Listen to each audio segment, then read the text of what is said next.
오랫동안 감독님을 기다려왔습니다. 손흥민의 이 간결한 발언은 결코 간과할 수 없습니다. 바로 그 순간 리프스는 완전히 새로운 국면을 맞이하기 시작했습니다. 공식 감독 선임 소식 자체도 놀라웠지만 손흥민의 의미심장한 발언으로 단순한 감독 교체를 넘어 완전히 새로운 국면으로 접어들고 있습니다. 이 발언에는 어떤 의미가 담겨 있을까요? 단순한 예측일까요? 아니면 이미 알려진 사실에 대한 반응일까요? 리프스에서 일어나고 있는 변화의 이면을 파헤쳐 보겠습니다. 리프스의 최근 경기를 보면 한 가지 확실한 사실을 알 수 있습니다.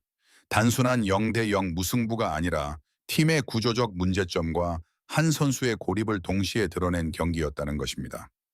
리프스와 오스틴의 경기 결과만 보면 아무 일도 없었던 것처럼 보이지만 자세히 살펴보면 전혀 다른 이야기가 펼쳐지고 있습니다.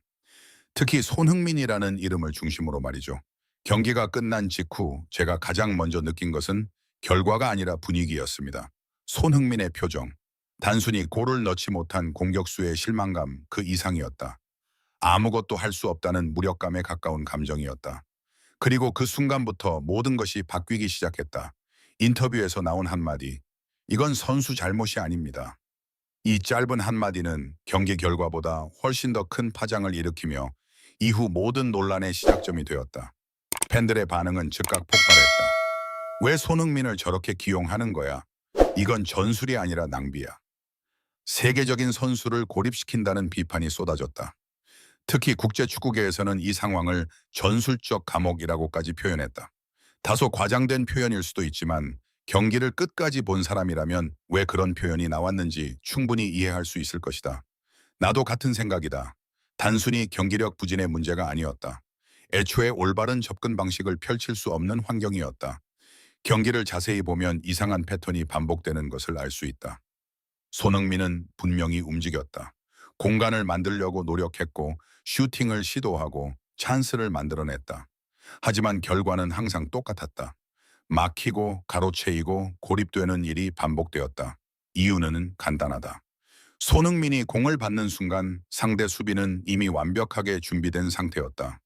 그는 고개를 들었지만 다른 선택지가 없었다. 스트라이커에게 다른 선택지가 없다는 것은 공격이 그 순간 끝났다는 것을 의미한다. 가장 큰 전술적 문제는 템포다. AFSY의 공격은 너무 느리다. 손흥민의 공간 침투 속도는 팀의 패스 속도와 완전히 맞지 않는다. 이러한 격차가 계속되면 손흥민이 가장 위험한 위치에 도달할 때쯤이면 상대 수비는 이미 완전히 재정비되어 있다. 이는 단순히 체력적인 문제가 아니라 시스템 구조의 한계이다. 간단히 말해 상대팀이 손흥민의 속도를 따라잡을 수 없는 것이다. 더욱 충격적인 것은 손흥민의 역할이다. 그는 단순히 스트라이커 역할만 하는 것이 아닙니다. 뒤로 내려와 공을 받고 패스로 상대 공격을 차단한 후 전진하여 마무리까지 합니다. 이는 선수에게는 흔치 않은 역할입니다. 공격 전개, 조율, 그리고 마무리까지 모두 한 선수에게 맡기는 것은 전술적인 해결책이라기보다는 오히려 모든 부담을 한 선수에게 지우는 것에 가깝습니다. 제게 가장 큰 인상을 남긴 장면은 후반전의 한순간이었습니다. 손흥민 선수가 페널티 에어리어 안에서 공을 받았을 때 카메라가 주변을 비추었는데 근처에는 동료 선수들이 거의 없었습니다. 오히려 상대 수비수들이 그를 애워싸고 있었습니다. 그 장면을 보는 순간 저는 확신했습니다. 이것은 일반적인 공격 상황이 아니었습니다. 축구는 11명의 선수가 함께하는 스포츠인데 그 순간 마치 한 선수가 팀 전체를 짊어지고 있는 것처럼 보였습니다. 경기 후 언론의 반응 또한 주목할 만했습니다.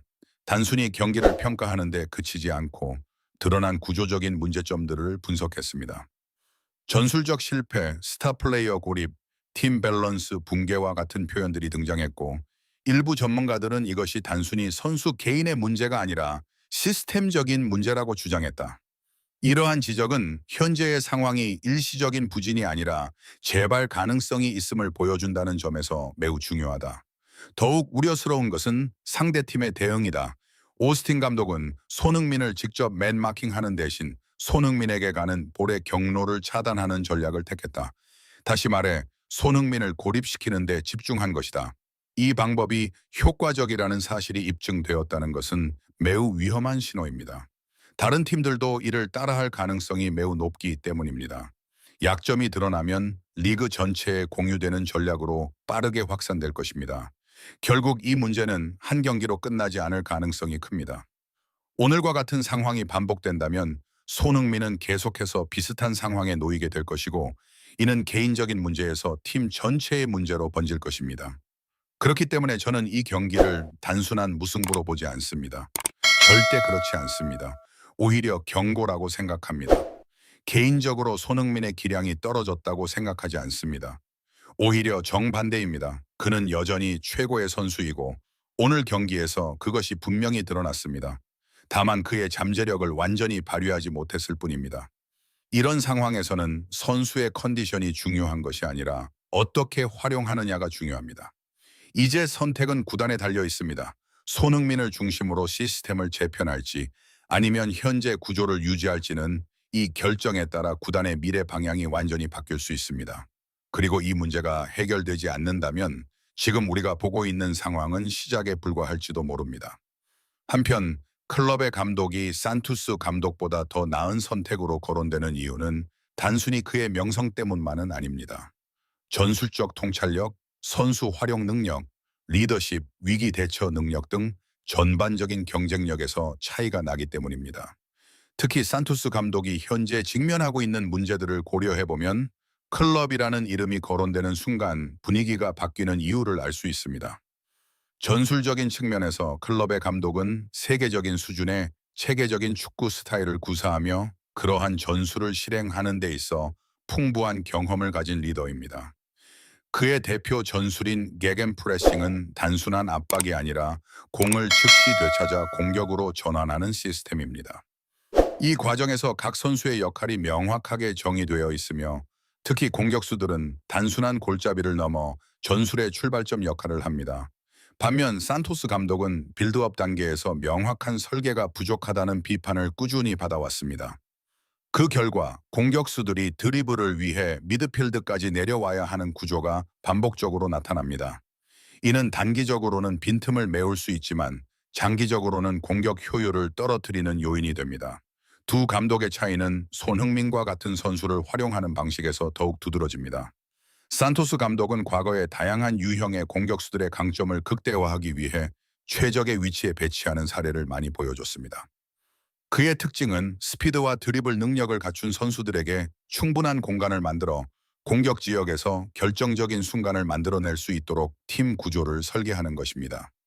이는 손흥민이 현재 겪고 있는 역할 분담 문제를 해결하는 데 핵심적인 요소입니다. 반면 산토스 감독의 특수한 경영 시스템 해서는 공격수들이 공격 전개의 책임을 떠맡는 경우가 많아 본래 강점을 제대로 발휘하지 못하는 경우가 빈번합니다. 과연 감독 한 명과 그의 발언 하나가 이렇게 큰 파급 효과를 일으킬 수 있을까요? 하지만 구단의 변화는 단순히 새로운 시작만을 의미하는 것은 아닐지도 모릅니다.